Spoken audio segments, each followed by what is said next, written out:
नमस्कार, NB news world में आप सभी का स्वागत है। मैं हूं धनेश्वरी देवांगन। अब खबरें विस्तार से।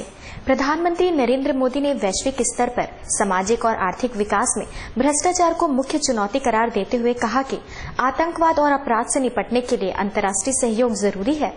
प्रधानमंत्री नरेंद्र मोदी ने बुधवार को कहा कि उनकी सरकार ने सत्ता में आने के बाद बहुत कम समय में भ्रष्टाचार और काले धन पर रोक लगाने के लिए बड़े कदम उठाए हैं। प्रधानमंत्री ने विज्ञान भवन में संपत्ति पुनः प्राप्ति विषय पर आयोजित छठे ग्लोबल फोकल प्वाइंट कॉन्फ्रेंस के उद्घाटन अवसर पर कहा, सरकार ने सत्ता में आने के बाद बहुत कम समय में भ्रष्टाचार और काले धन पर रोक लगाने के दिशा में महत्वपूर्ण कदम उठाए हैं। उन्होंने कहा, हमारी सरकार नौकरशाही को अधिक दक्ष, कार्योन्मुख और जवाबदेह बनाने के लिए प्रतिबद्ध है। हमारा उद्देश्य एक समृद्ध भारत का निर्माण करना है।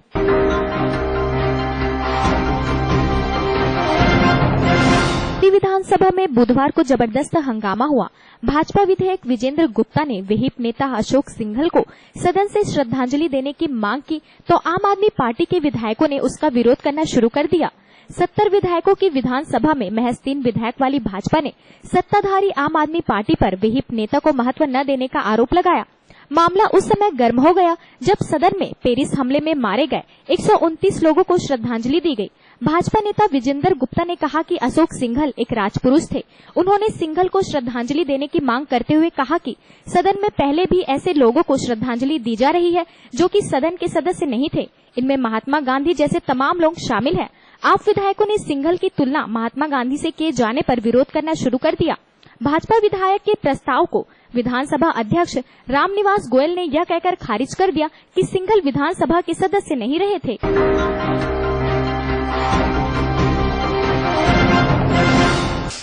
बिहार के हाजीपुर के लालगंज थाना क्षेत्र में 2 समुदाय के लोगों के बीच हुए हंगामे के बाद से अनेक जगहों पर आगजनी की गई। सड़क हादसे में मौत के बाद हाजीपुर के लालगंज में सांप्रदायिक हिंसा भड़क गई है। मामले को शांत करने पहुंची पुलिस के साथ लोगों की हुई पथराव में घायल थाना प्रभारी अजीत कुमार समेत 2 की मौत हो गई। पुलिस की ओर से मामले को शांत करने के लिए 100 राउंड से ज्यादा फायरिंग की गई। इसमें 8 लोग गंभीर रूप से घायल हो गए। सीएम ने मामले की गंभीरता को देखते हुए रांची दौरा रद्द कर दिया है।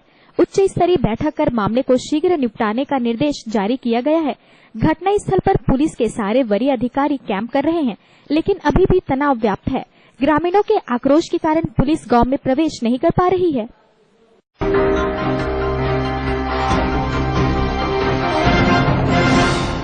केरल पुलिस ने किस ऑफ लव कैंपेन का चेहरा रहे राहुल पशुपालन और उनकी पत्नी रेशमी आर नायर समेत 8 लोगों को पूरे केरल में ऑनलाइन सेक्स रैकेट चलाने के आरोप में बुधवार को गिरफ्तार कर लिया। किस ऑफ लव कैंपेन के ऑर्गेनाइजर्स राहुल और रश्मि नायर को पुलिस ने सेक्स रैकेट चलाने के आरोप में गिरफ्तार किया है।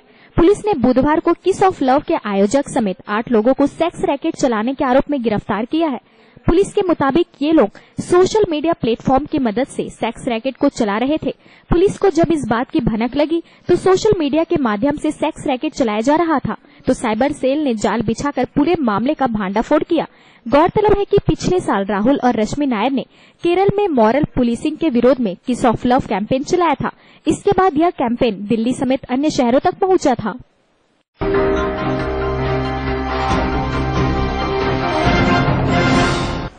बांग्लादेश से प्रत्यर्पित किए गए उल्फा नेता अनूप चेतिया को सीबीआई आज ट्रांजिट रिमांड पर यहां लाई और कड़ी सुरक्षा के बीच मुख्य न्यायिक मजिस्ट्रेट के सामने पेश किया। पिछले 18 साल से बांग्लादेश में कैद चेतिया को 11 नवंबर को भारत को सौंप दिया गया था।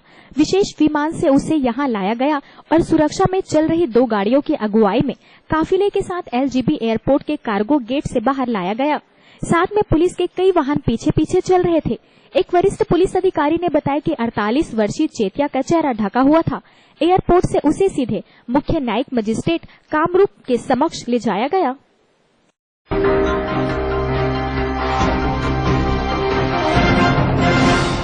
जेपीटी शिक्षक भर्ती घोटाले मामले में हरियाणा के पूर्व मुख्यमंत्री ओम प्रकाश चौटाला की पैरोल अर्जी पर दिल्ली हाईकोर्ट ने केजरीवाल सरकार को नोटिस जारी किया है। शिक्षक भर्ती घोटाले में 10 साल की सजा काट रहे हरियाणा के पूर्व मुख्यमंत्री ओम प्रकाश चौटाला की पैरोल की अर्जी पर आज दिल्ली हाईकोर्ट में सुनवाई हुई।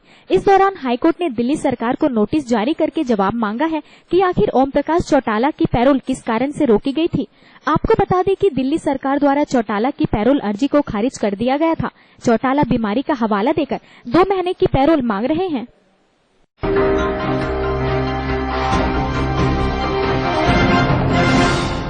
राष्ट्रीय जनता दल अध्यक्ष लालू प्रसाद यादव के पुत्र तेजस्वी यादव ने उन्हें कोई बड़ी जिम्मेदारी दिए जाने के लगाए जा रहे कयासों पर विराम लगाते हुए कहा कि वह किसी पद के आकांक्षी नहीं हैं। तेजस्वी यादव ने कहा कि उन्हें किसी पद की आकांक्षा नहीं है।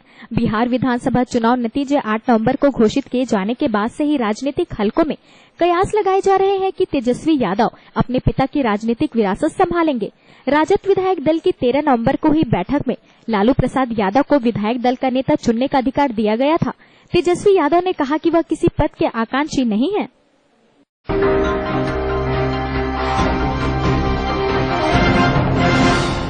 मुंबई की स्पेशल कोर्ट ने बुधवार को 26 के अरब मुंबई हमलों के आरोपी डेविड कोलमैन हेडली को आरोपी बनाने की मंजूरी दे दी है। पाकिस्तानी अमेरिका मूल का लश्कर आतंकी डेविड कोलमैन हेडली को मुंबई की सेशन कोर्ट ने वर्ष 2008 में हुए 26 के अरब मुंबई आतंकवादी हमलों में आरोपी बनाया है। मुंबई की सेशन कोर्ट ने मुंबई पुलिस की याचिका पर सुनवाई करते हुए यह अहम फैसला दिया है। फिलहाल हेडली अमेरिका की जेल में बंद है। वीडियो कॉन्फ्रेंसिंग के जरिए अमेरिका को इस बारे में जानकारी दी गई। हेडली को आरोपी बनाए जाने के मामले में अमेरिका को समन भी भेजा जाएगा।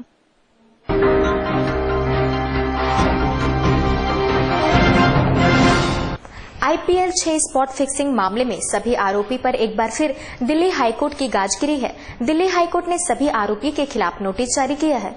इंडियन प्रीमियर लीग 2013 के दौरान स्पॉट फिक्सिंग मामले में फंसे क्रिकेटरों को भले ही कुछ वक्त पहले दोषमुक्त करार दिया जा चुका है, लेकिन अब भी उनकी मुसीबतें कम होने का नाम नहीं ले रही है। लोअर कोर्ट से हाल ही में दोषमुक्त हुए क्रिकेटर एस श्रीसंत, अंकित चौहान और अजीत चंदेला को इस बार दिल्ली हाईकोर्ट ने तलब किया है। इन क्रिकेटरों समेत स्पॉट फिक्सिंग में आरोपी बुकीज को कोर्ट ने नोटिस भेजा है। कोर्ट ने यह नोटिस दिल्ली पुलिस की अपील पर जारी किया है। दरअसल दिल्ली पुलिस ने दिल्ली हाईकोर्ट में दोषमुक्त हुए इन सभी के खिलाफ अपील की थी। गौरतलब है कि दिल्ली की पटियाला हाईकोर्ट ने IPL के 6ठे सीजन में स्पॉट फिक्सिंग के आरोप में गिरफ्तार राजस्थान रॉयल के एस श्रीसंत समेत 3 आरोपी क्रिकेटरों को बरी कर दिया था।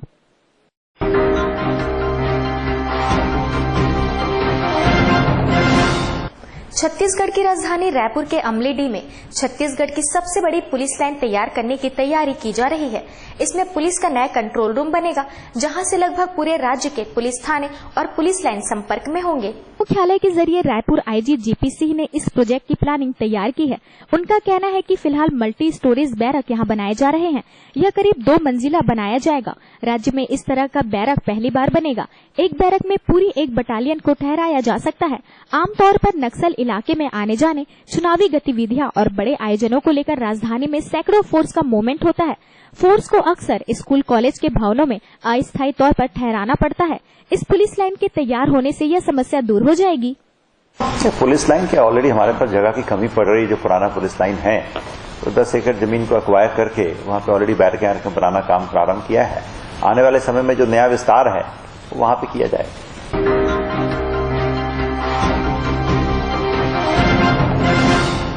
छत्तीसगढ़ क्रिश्चियन फोरम की ओर से पत्रकार वार्ता की गई। क्रिश्चियन फोरम ने RSS प्रमुख इंद्रेश कुमार के बयान पर कड़ा विरोध जताया है। उन्होंने यह भी सवाल किया कि RSS पर भी कभी कोई नक्सली हमले नहीं होते, तो क्या उनकी भी साठगांठ नक्सलियों से है? समाज ने इसे षड्यंत्र के तहत की गई कार्यवाही बताया। उन्होंने विकास की बात करते हुए कहा कि पिछले 100 सालों से ईसाई समाज विकास के मुद्दे पर बखूबी काम कर रहा है। धर्मांतरण की बात को लेकर उन्होंने कहा कि ये बात भी झूठी है। अब तक एक भी केस साबित नहीं हो सकी है। साथ ही RSS के ऐसे बयानों की कड़ी निंदा करते हुए कहा कि ऐसी विचारधारा भारत देश के लिए खतरनाक है। कि जिस किस्म के बेहुदा आरोप चर्च पे लगाए हैं कि हमारी साठगांठ नक्सलवाद पे नक्सलियों से है, क्योंकि हमारे चर्च पे अटैक नहीं होता। यही हम इंद्रेश जी से बड़े खुले तौर से पूछना चाहते हैं। आज तक RSS से भी कोई अटैक नहीं हुआ है, तो क्या RSS की कोई साठगांठ उसके साथ है? उसी तरीके से हम पूछना चाहते हैं कि रामकृष्ण मिशन परामर्श जो वहां पे NGO चलाता है, आज तक उसके ऊपर भी कोई अटैक नहीं हुआ है नक्सलियों का। तो क्या नक्सलियों का परामर्श के साथ भी कोई साठगांठ है? इसी प्रकार राष्ट्रपति, CM, किसी मंदिर, मठ, मस्जिद कहीं भी अटैक नहीं होता है, तो क्या नक्सलियों का सबके साथ कोई साठगांठ है? आपने खाली चर्च को सिंगल आउट किया है। ये आपके दुष्प्रचार का और दुर्भावना का प्रतीक है।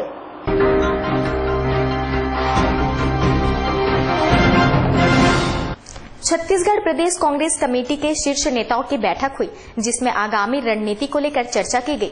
बैठक में टीएस सिंहदेव, भूपेश बघेल आदि उपस्थित रहे। बैठक शुरू करने से पहले कांग्रेसियों ने किसान की खुदकुशी पर शोक जताया, साथ ही 2 मिनट की मौन श्रद्धांजलि भी दी गई। प्रदेश कांग्रेस की बैठक में छत्तीसगढ़ की समस्याओं को लेकर भी रणनीति तैयार की गई।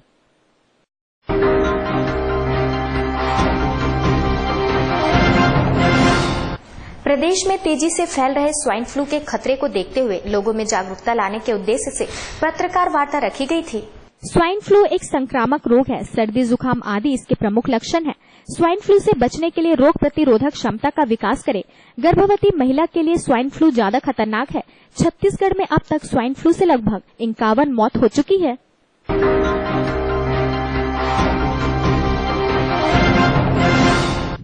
भारतीय पुरुष हॉकी टीम प्रैक्टिस के लिए मैदान में उतर गई। टीम 19 नवंबर को राजनांदगांव के अंतर्राष्ट्रीय हॉकी स्टेडियम में ऑस्ट्रेलिया के खिलाफ टेस्ट सीरीज का पहला मैच खेलेंगी। टीम सीरीज में जीत से शुरुआत करने के लिए अपनी हर कमजोर कड़ी को दूर करने की कोशिश में लगी है।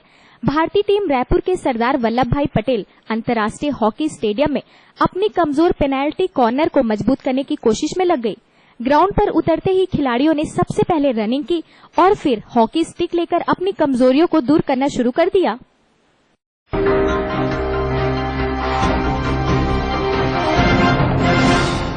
मैं तो गरीब हूँ सरकार, भीख मांगकर अपनी रोजी रोटी चलाता हूँ।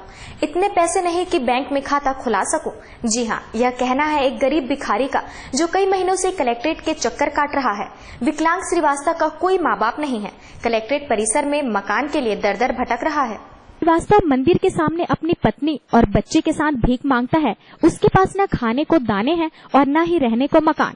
लेकिन सरकार की योजनाओं का लाभ लेने के लिए श्रीवास्तव ने कलेक्टर के सामने मकान के लिए अर्जी लगाई। हफ्ते घूमने के बाद उसे फॉर्म तो दे दिया गया, लेकिन अब दफ्तरों के चक्कर कटवाए जा रहे हैं। Ration card, voter card, photo पहचान पत्र, बिजली बिल, बैंक में खाते और न जाने कौन कौन सी आईडी मांगकर उन्हें बेहाल किया जा रहा है। परेशानियों से बिखलाते हुए श्रीवास्तव ने अपना दर्द एनबी न्यूज के साथ साझा किया। उन्होंने बताया कि भीख मांगकर वो अपना और अपने परिवार का लालन पालन करता है। ऐसे में सरकारी योजनाओं का लाभ उठाने के लिए उसे दफ्तरों के चक्कर लगाने पड़ रहे हैं, जो उसके जैसे कितने आवश्यकमंदों के लिए कोई काम का नहीं है। परेशानी है, मकान के लिए आया हूँ। कलेक्टर साहब मेरे को मकान देना चाहते हैं। मैं इधर आता हूँ तो मेरे को इधर बोलते हैं कि ये फार्म लाओ, वो फार्म लाओ, ये लगाओ, वो लगाओ। मगर कलेक्टर साहब मेरे से डेली मिलते हैं और मैं डेली उनसे मुलाकात करता हूँ सुबह 7 बजे, 7:30 बजे मंदिर में। तो मेरे को कलेक्टर साहब खुद बोल दिए, मैं भिखारी कहाँ से लाऊंगा राशन कार्ड, वोटिंग कार्ड और बैंक की रजिस्ट्री कहाँ से लाऊंगा? भिखारी आदमी कहाँ से लाके देगा? एक भीख मांगने वाला कहाँ से लाके देगा? मैं कोई धंधा तो नहीं कर रहा, बिजनेस नहीं कर रहा हूँ। एक भिखारी कहाँ से देगा? तो कलेक्टर साहब मेरे को बोले तुम मेरे पास आना। सोमवार को मेरे को बुलाए थे, मंगल को आया, मेरे को फार्म मिला है, ये फार्म भरा हूँ। उसके बाद फोटो खिंचा के लाया अपने बीवी बच्चे का। इधर आ रहा हूँ तो कुछ मेरी को सुनवाई नहीं हो रही है।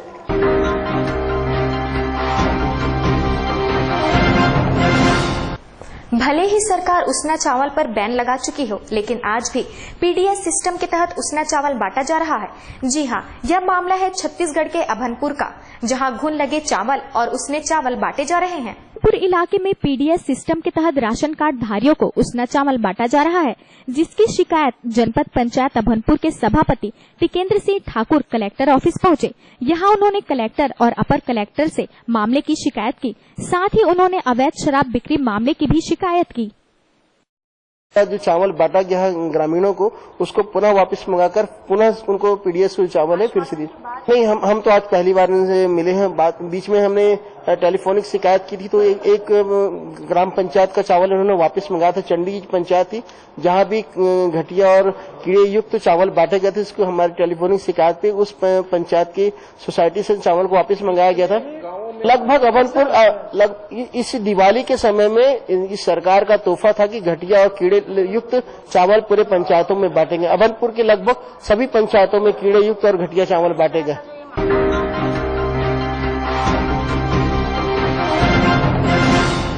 छत्तीसगढ़ विधानसभा के आगामी शीतकालीन सत्र में उठाए जाने वाले मुद्दों को लेकर कांग्रेस विधायक दल की बैठक आयोजित की गई।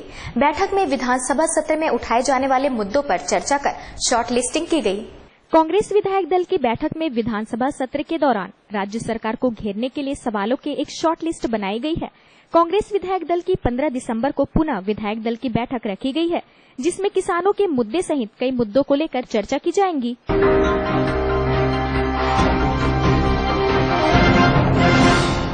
रायपुर में आयोजित हॉकी वर्ल्ड कप मैच को लेकर पुलिस ने शहर में सुरक्षा के कड़े इंतजाम किए हैं। 1000 से ज्यादा पुलिसकर्मी तैनात किए जाएंगे। साथ ही खिलाड़ियों की सुरक्षा को लेकर पुलिस शहर के होटलों में संदिग्ध व्यक्तियों की पतासाजी भी लगाकर की जा रही है। हॉकी वर्ल्ड कप के दौरान नक्सली हमले को देखते हुए शहर में पुलिस की पेट्रोलिंग पार्टी के अलावा मोटरसाइकिल गश्त भी की जा रही है। वहीं सिविल ड्रेस में भी पुलिस जवानों को तैनात किए जाएंगे।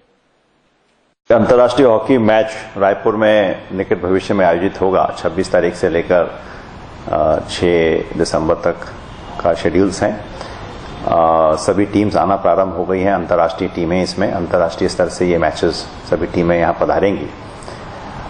इनकी सबकी सुरक्षा, प्लेयर्स की सुरक्षा हमारे लिए बहुत महत्वपूर्ण है और इसी टाइप से जो मैचेस होंगे उसकी भी सुरक्षा व्यवस्था इज वेरी इंपॉर्टेंट। इसमें ऑलरेडी सभी अधिकारियों की मीटिंग लेकर मैंने निर्देश दे दिए हैं कि किस प्रकार से सुरक्षा व्यवस्था हमें सुनिश्चित करनी है। वहाँ पे access control, anti sabotage checking और पॉजिटिव आइडेंटिफिकेशन के सिद्धांतों के तहत इस सुरक्षा व्यवस्था को हमें इसका अंजाम देना है और कौन कौन सी बारीकियां, कौन कौन सी सावधानियां बरतनी हैं, इस संबंध में विस्तृत निर्देश दे दिए गए हैं और बेहतर से बेहतर सुरक्षा व्यवस्था को सुनिश्चित किया जाएगा।